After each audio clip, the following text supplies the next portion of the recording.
सोहन, रश्मि, अमित और सिमरन एक के साथे कॉलेज में पढ़त रहले। चारों में बहुत गहरी दोस्ती रहल और चारों हमेशा साथ ही रहेले। पूरा कॉलेज में चारों के दोस्ती के बारे में चर्चा होखेला। कुछ दिना में एनुअल फंक्शन आवे वाला बा। ई बेर त धमाल मचा दिहल जाओ। याद बा पिछला बेर हमनी के कितना मस्ती कईनी। फेस्ट के तैयारी कइल, दोस्तन के साथ कॉलेज घूमल और ढेर सारा फोटो खींचल। एनुअल फेस्ट हमेशा ढेर सारा याद लेके आवेला। चारों जोर शोर से अपना एनुअल फेस्ट के तैयारी में लग गईले। लेकिन ई बेर कॉलेज फेस्ट इनका कॉलेज में ना होके दूसरा कॉलेज में होवे वाला बा, जेकरा खातिर सबके कॉलेज के तरफ से दूसरा शहर में ले जावल जाला। वाह, कितना सुंदर कॉलेज बा। हम आज तक इतना बड़ा कॉलेज कबो ना देखनी हा। कितना मजा आई। हाँ, सही कहा ताड़ू। एजा सब प्रतियोगिता में अपन कॉलेज ही जीती। चारों वही कॉलेज में रुक जाले और अपना अपना परफॉर्मेंस के तैयारी करे लगले। चारों मिल के एक ड्रामा परफॉर्म करे वाला रहे, जेकरा खातिर अगला दिन ओकनी के प्रैक्टिस खातिर जावे के रहल। अरे यार, इतना बड़ कॉलेज हा, हमरा समझ में ना आ रहल एमे ड्रामा रूम कवन होखी। चला केहू से जाके पूछ लेतानी। ई अमित और सोहन कहाँ रह गए? तू चिंता मत करा, वो भी आ जाई हैं। सिमरन और रश्मि ड्रामा रूम खोजे खातिर जाले, लेकिन उनका के आसपास कहीं भी ड्रामा रूम ना मिलल।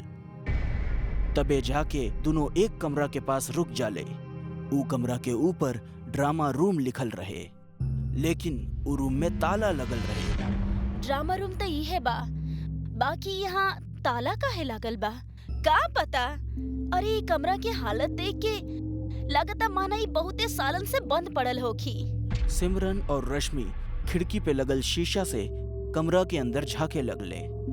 अंदर बहुत सारा मैनिक्विन पड़ल रहे और ड्रामा खातिर कॉस्ट्यूम भी रहल, लेकिन वो रूम के हालत देख के बुझात रहा जैसे कई सालों से बंद रहल। तबे कमरे के अंदर से एक मैनिक्विन खिड़की के ऊपर आके गिर जाला। रश्मि और सिमरन देख के डरा गईली। ई कमरा तो बंद बा, बाकी मैनिक्विन अपने आप कैसे गिर गई? हम तो पूरा तरह डर गए। तबे ओजा एगो आदमी आ जाला और रश्मि सिमरन के डांटे लागल। तू लोग एजा का कर रहल बाड़ा? तू लोग के देखात नहीं के ई ड्रामा रूम कितना समय से बंद बाटे। अब एजा कोनो ड्रामा प्रैक्टिस ना होला। हमरा ना पता रहे, हमनी कॉलेज में नया आइल बानी। का आप हमनी के ड्रामा रूम के पता बता सकेनी? फर्स्ट फ्लोर, चौथा कमरा। आज के बाद तू दोनों एजा भटके हजिन। तोहनी के पता नहीं के ई कमरा कितना खतरनाक बाटे। एजा कभी भी कुछ भी हो सकेला। का मतलब बा आपके? ई कमरा में अदृश्य राज छुपल बा, जेकरा के केहू नहीं के देख सकत। ई कमरा के वजह से बहुत लोगन के जान गइल बा। अगर तोहनी दोनों के अपन जान प्यारा होखे त तू दोनों एजा दोबारा आए के हिम्मत जन करिहा। रश्मि और सिमरन ओजा से डर के भाग जाली और ड्रामा रूम में आके अमित और सोहन के सारा बात बतावे लगली। लेकिन ऊ दोनों ई बात के मजाक समझ के उनकरा मजाक उड़ावे लगले।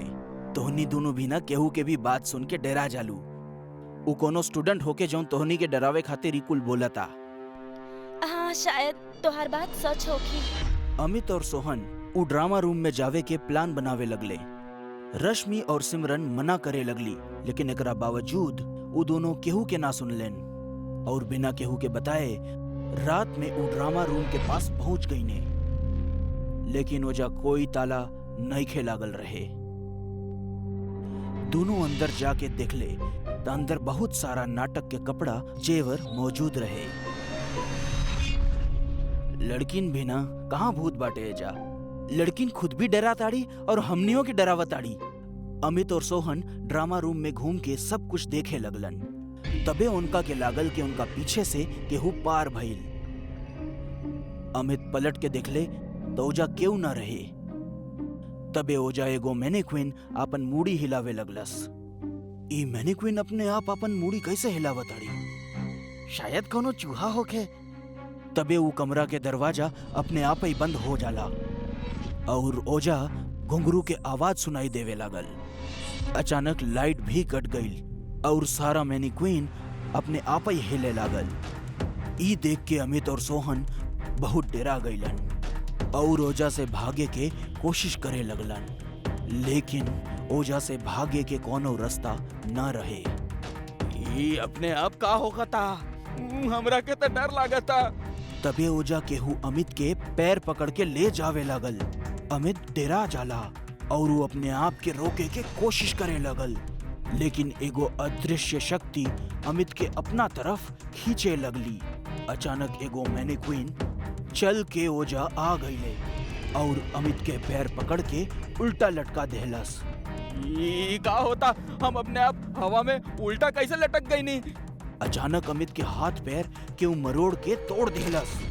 अमित दर्द के मारे चीखत जमीन पे गिर गईल और उतड़ पे लागल। ऐसन बुझाता माना जैसे कोनो अदृश्य शक्ति ओकरा ऊपर अपन कब्जा कैले ले बा और तड़पत तड़पत अमित के मौत हो जाला। अमित, अगर ये तुहार कोनो मजाक है तब हमरा के बहुत डर लागता अमित। तबे अमित के पीछे एगो खूंखार राक्षस लेखा दिखाए वाला मैनीक्वीन खड़ा हो जाला। ओकर अखियां चमके लागल और गर्दन पे हाथ डाल के ओकर गला दबावे लगलस। सोहन अमित के छुड़ावे के कोशिश करे लागल, लेकिन वो नाकाम हो जाला। सोहन दर्द के मारे चीखे लागल। क्या हुआ तू? छोड़ दा हमरा के। अमित, अमित कहाँ बड़ा तू? ऊ मैनीक्वीन सोहम के गर्दन पकड़ के मरोड़ देहलस। सोहन के आंख बाहर आ गई और ओकरा मुंह से खून बाहर आवे लागल और ओकर मौत हो जाला। अगला दिन रश्मि और सिमरन सोहन और अमित के परफॉर्मेंस खातिर इंतजार करत रहली। कहीं रात के दोनों ड्रामा रूम में तो ना चल गए। हमनी के वहाँ जाए के देखे के पड़ी। रश्मि और सिमरन ड्रामा रूम के पासे गईली, लेकिन ओजा ताला लागल रहे। दोनों खिड़की के अंदर झकलीन, लेकिन उनकरा के कुछो दिखान नहीं खे। अब हमनी परफॉर्म कैसे करब? ऐसे तो हमनी के कॉलेज हार जाई। हाँ, सही कहलू तू। ई दोनों के कुछ अता पता नहीं खे। रश्मि और सिमरन अमित और सोहन के ढूंढे के बहुत कोशिश कैली, लेकिन वो दोनों नइखे मिलन। अब रात हो गई। तबे सिमरन के अमित के आवाज सुनाई देवे लागल। सुन लू तू, अमित के आवाज आ रहल बा। ऊ हमनी के बुला रहल बा। हमरा कोनो आवाज ना सुनाई देलस। सिमरन ऊ आवाज के पीछे जावे लगली। रश्मि भी सिमरन के साथ साथ जाए लगली। ऊ दोनों वह ड्रामा रूम के पासे पहुंच गईली। ए बे ड्रामा रूम के ताला खुलल रहे और दोनों ड्रामा रूम के अंदर घुस गईनी। अमित, कहाँ बड़ा तू? हमनी के आवाज दा। आवाज इहे से आवत रहे, बाकी यहाँ तक केहू नहीं खे। तबे ऊ ड्रामा रूम के दरवाजा बंद हो गई। रश्मि और सिमरन डरा गईली। तबे ओजा सारा मैनीक्वीन हिले लगली और हंसे लगली। ई का हो रहल बा सिमरन? ई कोनो अदृश्य शक्ति लागता। दोनों ओजा से भागे के कोशिश करत रहनी हम, लेकिन भागे के कोनो रास्ता नहीं खे। तबे एगो खतरनाक मैनीक्वीन रश्मि के पास आके ओकर सर दीवार पे पटक देहलस। दीवार पर सर लगते पूरे तरह से चकनाचूर हो गई और रश्मि के मौत हो जाला। रश्मि के शरीर नीचे जमीन पर गिर जाला और ओकर सर दीवार पे चिपका रहल। के बाड़ू तू और सभी के इतना बेरहमी से काहे मार रहल बाड़ू? तबे केहू रश्मि के पैर पकड़ के खींच के ले जावे लागल और एगो बड़ा सा बक्सा में ओकरा के डाल के बंद कर देहलस। सिमरन बाहर निकले खातिर चिल्लावे लगली, लेकिन केहू के भी ओकर आवाज बाहर तक नइखे सुनाई देहलस। उ बक्सा में बंद सिमरन के मौत हो जाला।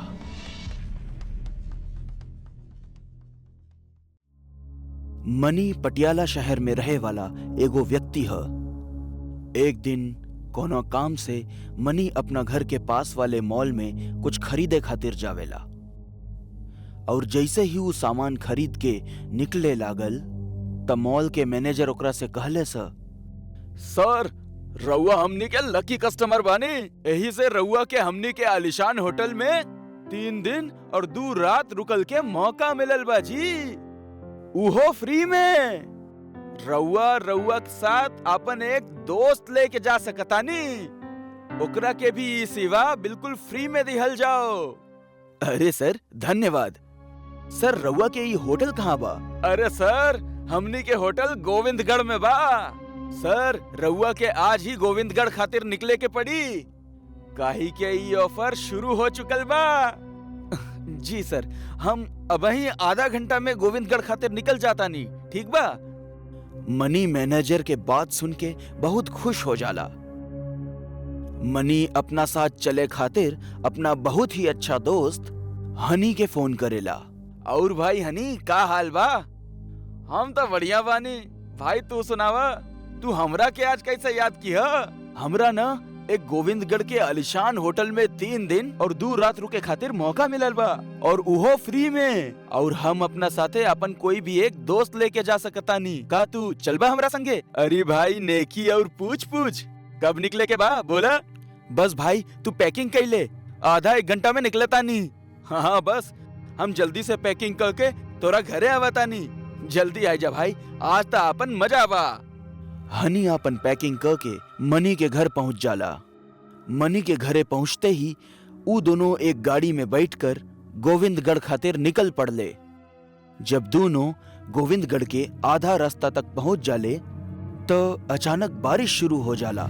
अरे भाई ये अचानक बिन मौसम बरसात कैसे शुरू हो गई? अबे कुछ देर पहले तो मौसम अच्छा खासा साफ रहल। पता नहीं भाई आज मौसम के का हो गइल बा। पर तू चिंता काहे कर रहा था? तोहार भाई बा ना तोरा संगे, देख तोरा के कैसे हम चुटकियों में गोविंदगढ़ पहुंचावतानी। अरे भाई जब तू हमरा साथे बाड़ा त काहे के चिंता। थोड़ा सा आगे जाते ही दोनों सहूली नाम के गांव में आ जावेले, और वहां पहुंचत ही उनकर गाड़ी अचानक बंद हो जाली। अरे भाई अभी गाड़ी के का हो गईल? पता नहीं भाई, आज हमरे साथ का होखा था। पहले ही बिन मौसम बरसात और अभी गाड़ी बंद पड़ गई। अब भाई का करें, आसपास कोनो मैकेनिक भी ना मिली और रात भी होए वाली बा। काहे ना आज रात ई गांव में कोनो रहे के जगह देख के रुक जाई। हाँ अब तो यह करे के पड़ी। दोनों अपना आसपास देखे लगले। उनका एक व्यक्ति ओजा से जात देखाइल ह, तो मनी ओकरा से पूछलस कि अरे भाई सुनी, एजा आसपास कोनो रहे के जगह बा का जहाँ पे हमनी दोनों रात गुजार सकी? एजा रहे खातिर एक होटल तबा, पर ओजा रुकब खतरा से खाली नहीं खे। काहे के ऊ होटल में कहल जाला कि अक्सर मुर्दा दिखाई देवेले जे इंसान के अपन शिकार बना लेवेले। अरे भाई काहिले अंधविश्वास फैलावताड़ा? ई मुर्दा वुर्दा भूत वगैरह कुछ ना होखेला, सब अंधविश्वास हो। अगर तोहनी लोगन के मरे के इतना शौक बा त जा, हमरा का एजा से थोड़ा आगे जाए तो ऊ होटल दिखा जाई। इतना कहते ऊ मनई ओजा से चल जाला। चल यार मनी, हमनी के चलल जाओ, ई तो हमरा के केहू पागल बुझाता। ऊ मनई के बात के अनदेखा क के दोनों ऊ होटल में पहुंच गईले, और जाते ही ओजा के मैनेजर से अपना खातिर कमरा बुक करे खातिर कहले। सुनो मैनेजर, हम दोनों के आज के रात एजा गुजारे के बा, तो हमनी दोनों खातिर एक कमरा बुक कर द। और कितना रुपया में रहे खातिर कमरा मिल जाई? हमनी के सिर्फ आज रात खातिर चाहिए। सर एजा रहना, खाना पीना सब कुछ फ्री बा। दोनों मैनेजर के बात सुन के बहुत खुश हो गई ने। मैनेजर उ दोनों के उनकरा कमरा के चाबी देवेला और उनकरा सामान के पहुंचावे खातिर अपन एगो आदमी के बुलावेला। वो आदमी लंगड़ावत की मैनेजर के पास आवेला और उ दोनों के सामान के उठा के उ दोनों के कमरा तक पहुंचा देवेला। उ मैनेजर के देख के और ओजा काम करे वाला कर्मचारी के देखकर मनी के अजीब सा लागे लागल। जब दोनों कमरा में बैठे रहले तब मनी कहलस कि यार हनी, तोरा के कुछ अजीब सा नहीं लागत? मतलब के उ मैनेजर के हाव भाव ई होटल में काम करे वाले अजीब से कर्मचारी और उ मैनेजर तक हमने से पैसा नहीं खेलेलस। अरे यार तू कुछ ज्यादा ही सोचा ताड़ा। ऐसन कुछो नहीं खे, गांव के लोग ऐसा नहीं होखेले। चल हमरा तो बहुत भूख लागल बा, हम मैनेजर के बोल देता नहीं कि हमनी खातिर कुछो खाए के भेज दे। हनी खाने के बारे में बोले खातिर मैनेजर के पास जावेला। सुना मैनेजर, हमनी के भूख लागल बा, जल्दी से हमनी के खाए खातिर कुछ बढ़िया सा पकवान भेज द। जी मालिक, हम रउआ खातिर आज ऐसन चीज भेजब जौन रउआ कभो ना खाइले होखे। हाँ जल्दी से भेज द, हमनी के बहुत भूख लागल बा। जी भूख तो हमनियों के बहुत लागल बा, रउआ खाइब तबे तो हम खा पाएब।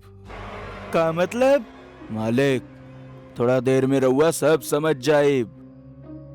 रउआ राउर कमरा में रुकी, हम रउआ खातिर खाना भेजतानी। हनी अपना कमरा में चल जावेला। थोड़ा देर बाद होटल के वेटर और ऊ दोनों खातिर खाए खातिर एगो डिश लावेला। ऊ डिश एगो बर्तन से ढाकल रहे। एमे कहा एमे रउआ दोनों खातिर खाना बा, रउआ एकरा देखब तो हमेशा खातिर याद रखब। इतना कह के ऊ वेटर ओजा से चल जाला। जब मनी डिश के देखे खातिर बर्तन के ओजा से हटावेला तो ओमे एगो लड़की के कटल गर्दन पड़ी रहे। ई देख के दोनों बहुत डरा जाले। ई का हो? हमरा के तो शुरुआत से ही होटल में बहुत अजीब सा लागत रहल है। ते ही हमरा बात पे विश्वास नहीं करत रहले है। हाँ भाई, हमरे मती मरल रहली है जौन हम तोहरा बात पे यकीन ना कैनी। अब का करे के का बा, भागा एजा से, अपन जान बचावा। दोनों अपन सामान वही कमरा में छोड़ के भागे लगलन और भागते हुए होटल के हॉल में पहुंच गईलन और देखा ताड़न कि हर तरफ लाश ही लाश पड़ल बा। अरे भाई, कहाँ मुफ्त के चक्कर में फंस गई नी। अरे बात करब छोड़ा और भाग एजा से, वरना ही लाश लेखा हमने दोनों भी लाश बन जाए। दोनों होटल के दरवाजा के ओर भागे के कोशिश करत रहले ह, लेकिन होटल के मैनेजर हाथ में कुल्हाड़ी लेके ओजा ही खड़ल रहे। मैनेजर अब पूरी तरह से एक चलत फिरत मुर्दा बन गईल रहे। मैनेजर, तोरा ही का हो गईल? तोरा ही हालत कैसे हो गईल? हनी लागत आई मर चुकल बा और मरे के बाद ज़ॉम्बी बन गईल बा। अब एकरा हमनी के आवाज ना सुनाई दी। हमनी के एजा से कौना भी हालत में निकले के पड़ी, ना तई हमनी के अपना लेखा बनाई ली है। जैसे ही दोनों ओजा से भागे के कोशिश करलन, ओजा से कुछ और मुर्दा आ गईलन और वो हनी और मनी दोनों के चारों ओर से घेर लेलन और मौका पाके मैनेजर हनी पे कुल्हाड़ी से हमला कर देहलस। हनी, अरे मैनेजर तू ही का कैले? तू हमरा दोस्त पे हमला काहे कैले? आखिर का बिगड़ले बानी हम लोग तोहार? मनी हमार दोस्त, हमरा के बचा लाई मुर्दन से। ना तो ये हमरा के जान से मार दिए। जैसे ही मनी हनी के बचावे खातिर आगे बढ़ेला, वैसे ही मैनेजर ओकरा ऊपर भी कुल्हाड़ी से हमला कर देला और देखते ही देखते मनी उहे मर जाला। फिर मैनेजर दोबारा हनी पे कुल्हाड़ी से हमला करके ओकरा के भी मार देला। फिर अगला सुबह होटल के दरवाजा पर दस्तक होला। कुछ मुसाफिर ऊ होटल में रुके खाते रहिलन। जैसे ही होटल के दरवाजा खुलेला, उहे मैनेजर जे ज़ॉम्बी बन चुकल रहल, ऊ एकदम ठीक हो जाला और ऊ मुसाफिरन के स्वागत करेला। नमस्ते सर, स्वागत बा रउआ के ई आलिशान होटल में। हम रउआ ऐसन सर्विस दे हम जैसन आज तक रउआ के केहू नहीं खे देले होई। जैसे ही मुसाफिर अंदर गईलन तो वहां पर सब कुछ ठीक हो जाला। ना ही कोनो लाश रहले हा और ना ही खून के एक बूंद ओजा रहले हा। और हनी और मनी जिनका मुर्दा लोग मिलके मार देले रहलन, वो भी एकदम ठीक हो गईलन और वही होटल में कर्मचारी बन के साफ सफाई करत रहले हाँ।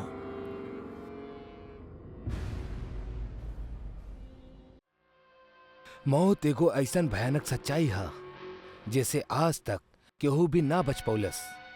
लेकिन एगो और कड़वा सच इहो हा कि सच्चाई मौत के बाद भी सामने आ सकेली।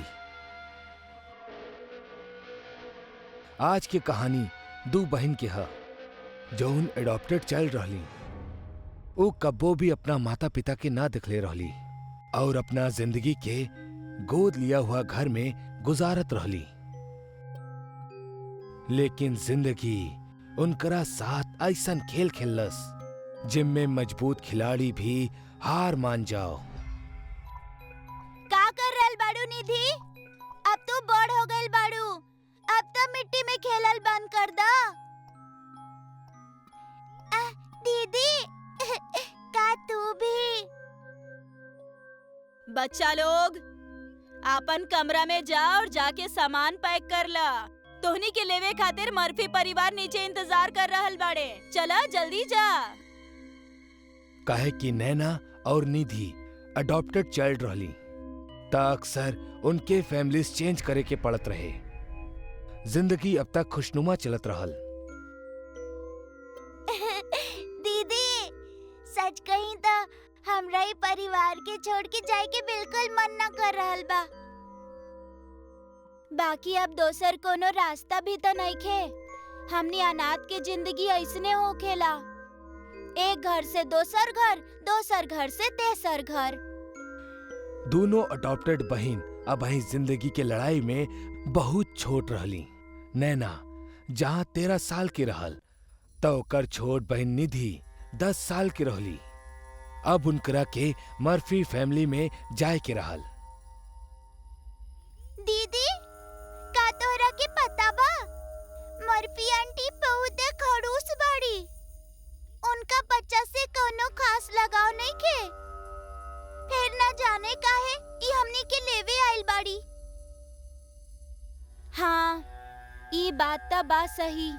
काहे कि हम भी सुन ले बानी कि इनकर स्वभाव बहुते अजीब बा और व्यवहार बहुते खतरनाक बा। पहले भी कितना लोगन इनका यहाँ से बच्चा के गुमशुदा होके के किस्सा बतैले बाड़े। बच्चा लोग बाहर गाड़ी में बैठ जा। हाँ शाम होके वाला बाना, जा। हाँ जा। दोनों बहन अब मर्फी फैमिली पहुंच चुकल रहली। लेकिन वही जा उनकरा का अब तक के सबसे अच्छा एक्सपीरियंस होखत रहे। घर कोनो आलीशान महल से कम ना रहल और रोशनी से चकाचौंध रहली घर। ओ रात दोनों बहन सुत गईली और अगला सुबह उठली तब मर्फी उनकरा बगल में बैठल रहली। बच्चा लोग वैसे तो स्कूल गइल बहुते जरूरी बा, है ना? बाकी हम तोहनी के दो रास्ता देतानी। हाँ चाहे तो घर के सारा काम करा, चाहे स्कूल जा। नैना के पढ़ाई पसंद न रहल, यही से वो घर के काम करल जरूरी समझलस और निधि स्कूल जाए के फैसला कैलस। तकरीबन 1 हफ्ता बाद नैना, ए नैना, जल्दी से डाइनिंग हॉल पहुंचा। चला। डाइनिंग टेबल पे बैठला के बाद निधि तू शुरू कर। आज तोहार मनपसंद पकवान बनेले बानी। नैना हमरा तोरा से बात करे के बा। हमरा ना पता कि तोहार पहला परिवार कैसे रहल बाड़े, चाहे उनकर का मानसिकता रहल बा। बाकी ई घर में हमनी ईमानदारी के महत्व देतानी और तू जेकरा के अपन बहन कहेलू वो सिर्फ तोहार वहम बा। ई तोहार काल्पनिक मित्र बाड़ी और एकरा से ज्यादा कुछो नहीं खे, समझ लो। तू अब 13 साल के हो गइल बाड़ू। अभी बचकाना हरकत तहरा के शोभा ना देवेला। मैडम ई आप का करल बानी? का निधि आपके दिखाई ना देली? ई हमार काल्पनिक चाहे सपना के बहन नहीं खे, बल्कि असली बहन बाड़ी। आप हमनी दोनों के अडॉप्ट कैले बानी ना? ना ना नैना, हम सिर्फ तोहरा के गोद ले बानी। हम केहू दोसर लड़की के ना जाने नी। और निधि कह के जेकरा के तू बुलावेलू ना, असल में ओकर ई धरती पर कोनो अस्तित्व ही नहीं खे। मर्फी के ई बात सुन के नैना के तो गुस्सा आवत रहल, लेकिन वो अपना भावना के व्यक्त ना कर पौलस और नाराज होके वो अपना कमरा में चल गई। नैना मन ही मन में बड़बड़ात रहली। का हम पागल बानी? का निधि जैसन केहू लड़की असल में बाड़ी ही ना? ई सब हमार बहन बा? का हमार यही पागल और बचकान हरकत की वजह से पुरान परिवार वाला लोग हमरा के छोड़ देले बाड़े? नैना अपना मन में सवाल करत ही रहली कि तब्बे दरवाजा पे एगो दस्तक भइल। दरवाजा पे निधि खड़ल मुस्कुरात रहली। निधि, निधि तू हमार बहन मर्फी आंटी बाड़ी ना? वो हमरा के पागल साबित करे चाहेली। वो कहेली तू असल में बाड़ू ही ना, जबकि तू बाड़ू। सच कहिया, कहीं हमार वहम, कहीं पागलपन तो नहीं खे ना? सच बोला। निधि के आंख में आंसू रहल और वो बिना कोनो जवाब देले सीधा चले लगली और वो बेसमेंट के पास जाके गायब हो जाली। नैना बेसमेंट में पहुंच चुकल रहे। तब्बे ओकरा भूरा बाल वाली और चेहरा पे बहुत झुर्रिया वाली एगो औरत दिखलस। ओकरा के ठीक से देखला के बाद पता चलेला कि ई तो मिस मर्फी ही बाड़ी। नैना के दिखेला कि मर्फी असल में कोनो इंसान नहीं खे, बल्कि एगो नर भक्षणी डायन बाड़ी। तब्बे वो प्लास्टिक के थैला में से एगो लाश के बाहर निकललस। ऊपर बल्ब लटकत रहल, जेकर रोशनी में नैना के साफ दिखेला कि वो लाश केहू और के ना बल्कि निधि के रहल। नैना अंदर से कांप उठलस और अब ओकरा के समझ में ना आवत रहे। ओकरा के बहुत डर लागत रहे और रोआई भी आवत रहल। लेकिन अगर मर्फी ओकरा के अब ही इहे वक्त देख ली त जाहिर बा तो ऊ ओकरा के भी मार देई। नैना दबे पांव अपना कमरे में आवेली और दरवाजा कस के बंद करके रोए लगेली। अब तो ऊ और भी ज्यादा डरी और कंफ्यूज्ड रहल। कुछ समय बाद वो नॉर्मल हो खेली त ऊ ई सोचेली कि असल में पूरा मामला बा का। असल में वो वहीं निधि के लाश के दिखलस, जबकि कुछ देर पहले ही वो निधि के साथ डाइनिंग टेबल पर बैठल रहल। कहीं ऐसन तो ना कि मर्फी निधि के कत्ल कर देलस और अपना कातिल के कैरेक्टर के छुपावे के खातिर निधि के अदृश्य साबित करे के ढोंग कर रहल बाड़ी। लेकिन अगर ऐसन बा भी त निधि ओकरा कैसे दिखाई देताड़ी, जबकि वो तो मर चुकल बाड़ी। ओकर सिर ई सब सोच सोच कर फटत जात रहल कि तब्बे ऊ अपना बगल में निधि के बैठल दिखली, जेकरा देख के ऊ बहुत ज्यादा डर गई। दीदी तू डरा मत, ये सच बा कि हम मर चुकल बानी और हमारा कोनो वजूद नहीं खे। बाकी हमार कातिल वो चुड़ैल मर्फी ही बाड़ी। ठीक पिछला हफ्ता के शनिवार के रात के जब तू बार्बर अंकल के साथ मेला देखे गए रहलू ना, तब हम गलती से मर्फी आंटी के रूम में चल गए रहनी, जहाँ जाए के वो सख्त मना करत रहली। मर्फी आंटी के कमरा में उनकर असलियत रहे, जैसे भूत के कॉस्ट्यूम, बड़ा नाखून, सफेद बाल और खून के बोतल। हमरा मर्फी आंटी देख लेली और अपन असलियत छुपावे खातिर हमरा के धोखा से बेसमेंट में बुलैली और सिर पे रोड मार के हमरा के मार देली, हमार हत्या कर देली और उहे हमरा के एगो प्लास्टिक के थैली में बांध देली, जेकरा से केहू के हमरा बारे में कबो पता ना चल सके। इतना बता के निधि वहीजा से गायब हो गई। यानी कि नैना के अब पूरा माजरा पता चल चुकल रहल। ओकरा के बहुत रोआई आवत रहल, काहे कि ओकरा और ओकरा बहन में एगो बहुत मासूम रिश्ता रहे, जौना वजह से निधि के आत्मा मरला के बाद भी ओकरा दिखाई देत रहली। नैना सोच ले रहल कि अब वो कोनो भी तरह से निधि के इंसाफ दिला के रही और मर्फी के सजा। यही से अगला सुबह होखत ही ऊ तैमूर अंकल के घर गई और उनकरा के जाकर सारा बात बतौलस। तैमूर उहे शख्स रहल जौन इनकरा के सेटलमेंट मर्फी फैमिली में करौलस, लेकिन एकरा बावजूद तैमूर भी मर्फी के असलियत से अनजान रहल। शाम के नैना तैमूर और पुलिस वालन के लेके मर्फी हाउस पहुंचलस और उनकरा बेसमेंट में वो लाश के दिखावे के खातिर ले जात रहली। बेसमेंट में पहुंचत ही जौन ऊ लोग देखले, ऊ देख के सबके दिल दहल उठल। ऊ लोग देखले मर्फी फांसी के फंदा पर झूलत रहली और अब ओकर असल चुड़ैल वाला चेहरा भी साफ साफ झलकत रहल। ऊ 200 साल के बुढ़िया नजर आवत रहली। अब तो मर्फी भी मर चुकल रहली, त अब एकरा आगे काही हो सकत रहल। लेकिन नैना निधि के मर्फी के झूलत लाश के बगल में मुस्कुरात दिखलस। नैना समझ गई कि चुड़ैल के इतना भयानक मौत आखिर कैसे भइल। एकर कत्ल निधि ही कैलस। ऊ आखिरी बार रहल जब नैना निधि के दिखलस। एकरा बाद निधि के दाह संस्कार भइल और फिर निधि कबो भी नैना के नजर ना आयल। मर्फी के अंत भले ही दर्दनाक भइल, लेकिन वो एगो मासूम से ओकर जिंदगी छीन लेलस। 2 बहन के हमेशा हमेशा के खातिर जुदा कर देलस।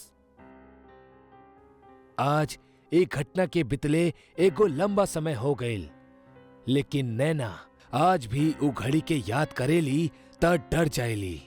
खासकर ऊ लम्हा के जब मरला के बाद भी निधि के आत्मा ओकरा के सच बता देलस और मर्फी के पर्दाफाश कर देलस।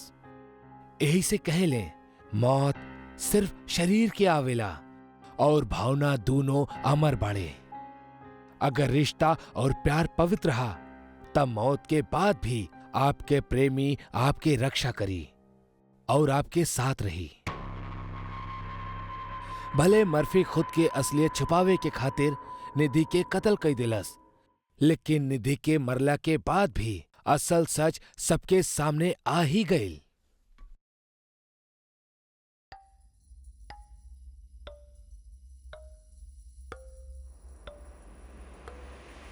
रात के 12 बजे पायल और दानिश अपना एगो इवेंट से घर लौटत रहले। ऊ दोनों शॉर्टकट के खातिर एगो बस्ती चुनले रहले जौन उनकर 30 किलोमीटर के ड्राइव बचा सकत रहे। यार दानिश, हमनी के हाईवे से ही निकले के चाहत रहे। ई गांव के कच्चा रास्ता ना जाने हमरा के बहुते हॉन्टेड वाइब्स दे रहल बा यार। वाह मैडम, मतलब रात भइल ना कि राउर भूत दिखब चालू हो गईल। देखा, ई कच्चा रोड 2-4 किलोमीटर में खत्म हो जाई, फिर बस एगो टर्न, फिर हमनी सीधा होटल पहुंच जाई। दानिश और पायल दोनों कार में बैठ के एक दूसरे से बात करत रहले और दानिश भी वो कार के गांव के कच्चा सड़क पर दौड़ावत रहे। दानिश, तोरा के का हमनी के गाड़ी के अलावा केहू भी दोसर गाड़ी दिखाई दे रहल बा? ना तो तेज चला, कहीं कौनो खौफनाक मंजर हमनी के मौत के फरमान लेवे इंतजार ना कर रहल होके। चला जल्दी। यार तू डरावत तारू या बात करत तारू? ऐसे अच्छा होई तो सुझ जा। कुछ दूरी के फासला तय होकले हुई कि तबही दानिश के नजर ओके गाड़ी के रेयर व्यू मिरर पर पड़लस। एकरा देख के ओकर खून जम गईल। दानिश अपना गाड़ी के शीशा में देखलस एगो इंसान बिना सिर वाला जौन ओकरा गाड़ी के पीछे पीछे दौड़त रहल और ओकरा हाथ में एक तेज धार वाला कुल्हाड़ी भी बा। एकरा दिखला के बाद दानिश एक्सीलेटर के और तेज कैलस। वो बहुत ज्यादा डरल रहे, लेकिन वो अपना डर के बिल्कुल भी जाहिर ना कैलस। काहे कि ओकरा बगल में बैठल पायल अगर पीछे के नजारा देख ले तो डर से ही मर जाई। अरे दानिश, तू कोनो भूत देख लेला का? इतना तेज गाड़ी काहे चला रहल बड़ा? दानिश अबही भी गाड़ी के शीशा में उस सिर कटल आदमी के भागत देखत रहे। वो पसीना से तरपतर होके लगल। अचानक से वो पीछे भागत आदमी एकदम से गायब हो गई। दानिश के जान में जान आयल, लेकिन तब भी गाड़ी के छत पे जोर से आकर कुछो गिरल। दानिश ना जाने काहे, लेकिन फौरन एक जोरदार ब्रेक मरलस और एकर साथ ही छत पे कूदल उस सिर कटल इंसान सीधा गाड़ी के सामने जा गिरल। वो डरावना इंसान के दिखला के बाद पायल के एक भयानक चीख निकल गई। और भला निकलत भी काहे ना, वो आदमी इतना डरावना जौन लागत रहे। ओकरा धड़ से सिर अलग जो रहे, ओकर कद भी 6 फुट के रहे। ओकरा हाथ में एक धारदार हथियार रहे जेकरा वो अंधाधुंध चलाए जात रहल। आस पास के पूरा माहौल एकदम गुफ अंधेरा और शांत माहौल में खोल रहे।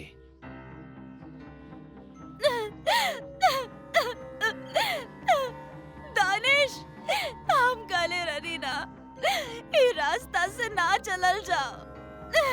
ये रास्ता हमनी के मार दी। पायल शांत हो जा और चुपचाप बैठल रहा।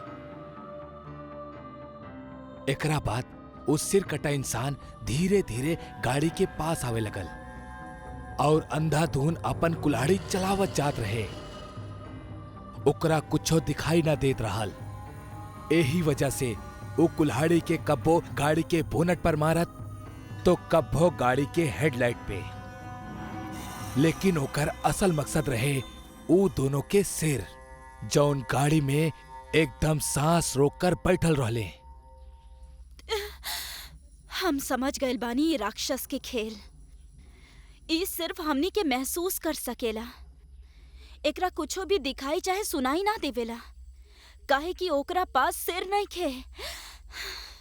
तू का चाहता रू कि हम ऐसे गाड़ी में बैठ के मौत के इंतजार करत रही कि कब वो एजा आई और हमार सिर हमार शरीर से अलग कर देई और हम दर्दनाक मौत की नींद सुझ जाई।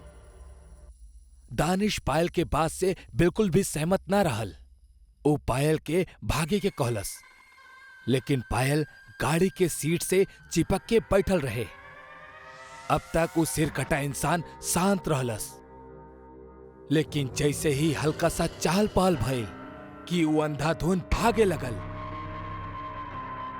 वो दानिश के पीछा करे लगल और दानिश चिल्लात चिल्लात खेत की तरफ भागे लगल। लेकिन तब में उस शैतान दानिश के गर्दन के अपन धारदार कुल्हाड़ी से काट देलस, जैसे दानिश के बदन खेत में ऐसने तड़पत और छटपटात रहे। और एकरा बाद जौन भयानक दृश्य पायल के सामने रहल, ऊ ई रहल कि ओकरा बाद ऊ एक और खौफनाक मंजर के दिखलस। ऊ दिखलस कि ऊ शैतान सूंघत सूंघत दानिश के कटल सिर के पास पहुंचलस और उस सिर के ऊ अपना गर्दन पे लगा लेलस। बाप रे, ये तो बहुत बेरहम हैवान बा। हमरा के जल्दी निकले के होगी।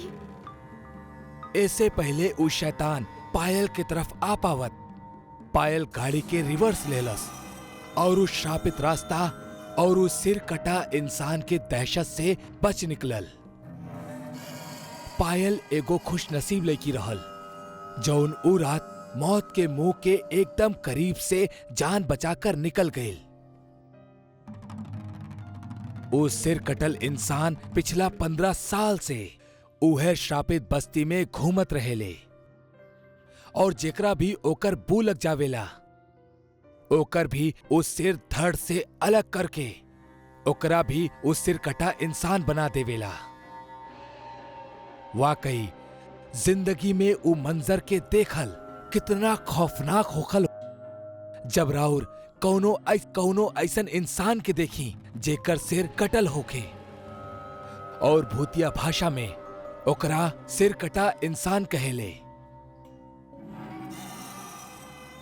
रमन एगो 25 साल के लइका जौन मुंबई में गांव से पढ़े खातिर आयल रहल, अब एगो अच्छी नौकरी करेला और अपना माई बाबूजी के हर महीना गांव पैसा भेजेला। एगो रात रमन अपना जॉब से निकल के बाइक से घर जात रहल कि बीच में एगो बिल्ली आ गइल रास्ता पे। रमन बिल्ली के देख के चौंक गइल और ओकर बाइक ओकरा से संभल ना पाई और बाइक स्किड हो गई। रमन के बाइक के थोड़ा सा खरोच आइल पर वो देखलस कि ओकर हाथ के घड़ी भी टूट गइल बा। रमन के घड़ी पहनल बहुत अच्छा लागत रहे और वो घड़ी बड़ा मेहनत से अपना पहला सैलरी से खरीद ले रहल। यही से वो घड़ी के कीमत रमन के खातिर बहुत रहल। वो टूटल घड़ी के देख के रमन उदास हो गइल। अरे यार, पहली बेरी हम कुछ खुद के पैसा से ले रहनी, वो बिल्ली के भी अब वहीं बीच में आवे के रहल। बाइक पे जात जात रमन के अंधेर नगर बस स्टॉप पे एक बूढ़ी औरत घड़ी लेकर दिखाई देलस। ओकर पास अजीब अजीब घड़ी रहल। रमन अपन बाइक रोकेला और घड़ी रिपेयर करावे के खातिर वो बूढ़ी औरत के पास जाला। आंटी जी, हमारी घड़ी ठीक करके दे सकेनी का? अरे हम सिर्फ बेचतानी घड़ी के, बनावे नी ना। अरे यार, ठीक बा, हम ई घड़ी जेब में रख लेता नी अब वहीं के खातिर। आंटी जी, हमके एगो घड़ी चाहिए। अच्छा, कवन चाही तहरा के? रमन उस सारा घड़ियन के देखेला, कुछ आकार में छोटी होकेली त कुछ बड़ी। रमन बहुत सोच के एगो घड़ी देखेला। ऊ घड़ी रमन के बहुत पसंद आवेली। हाँ, ई वाली दे दा, ई हमके बहुत अच्छा लागल। कितना पैसा भइल आंटी एकर? रमन सामने देखेला तक केहू ना दिखेला, मानो जैसे वैजा केहू रहबे ना कैलस। ना ऊ औरत के जाए के आवाज आइल और ना ही ऊ औरत पैसा लेलस। अरे पैसा तो लेके जैतू। कैसन औरत बिया बेचारी, एक ता अकेले एजा घड़ी बेचत रहल और हम ओकरा के पैसा भी ना देनी। रमन अपना गाड़ी पे बैठे खातिर जाला कि तब बे कि ओकरा दूर से एगो आवाज सुनाई देलस। हमरा के पैसा चाहिए ही नहीं। ये आवाज कहाँ से आई? आंटी, कहाँ बाड़ी आप? रमन के केहू भी ना दिखत। अभी भी रमन घड़ी पहन लेवेला और वो बाइक शुरू करके निकल पड़ेला घर के खातिर। रास्ता में रमन के पीछे से एगो गाड़ी आवत रहल। गाड़ी के हॉर्न सुनत ही रमन पीछे से आवे वाला गाड़ी के जगह दे देलस और तब बे वो आईना में खुद के देखेला तो ओकरा दिखेला कि ओकर शक्ल कुछ बदलल लागता, जैसे कि उम्र बढ़ गई हो अचानक से।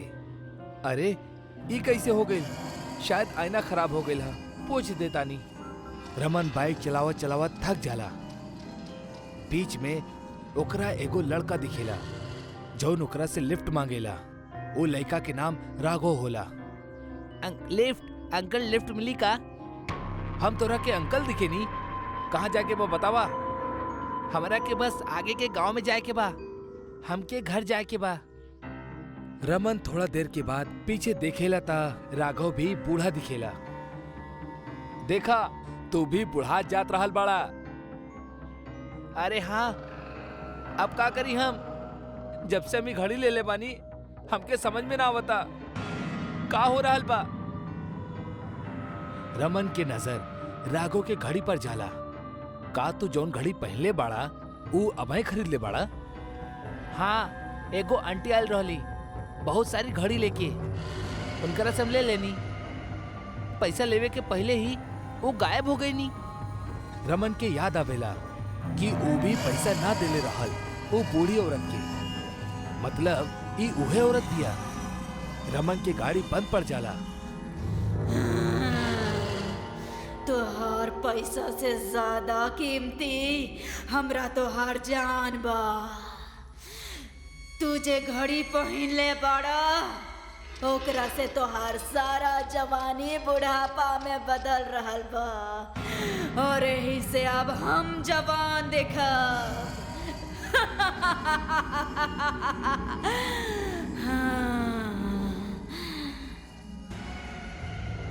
वो बूढ़ी औरत रमन राघव के सामने आवेली। चुड़ैल अपना घूंघट उठावेली और जोर जोर से हंसे लागेली। तू भूत बाड़ू, हमके लगते रहल कुछ अजीब हो रहल बा। हम अपन घड़ी अबही के अबही हाथ से निकाल के तोड़ देतानी। फिर ई देखा। रमन घड़ी निकाले लागेला पर घड़ी निकलबे न करल। रमन दांत से घड़ी निकाले के कोशिश करेला पर ओकर दांत कमजोर हो जाला उम्र की वजह से। राघव भी दांत से घड़ी निकाले के कोशिश करेला पर राघव के दांत टूट जाला।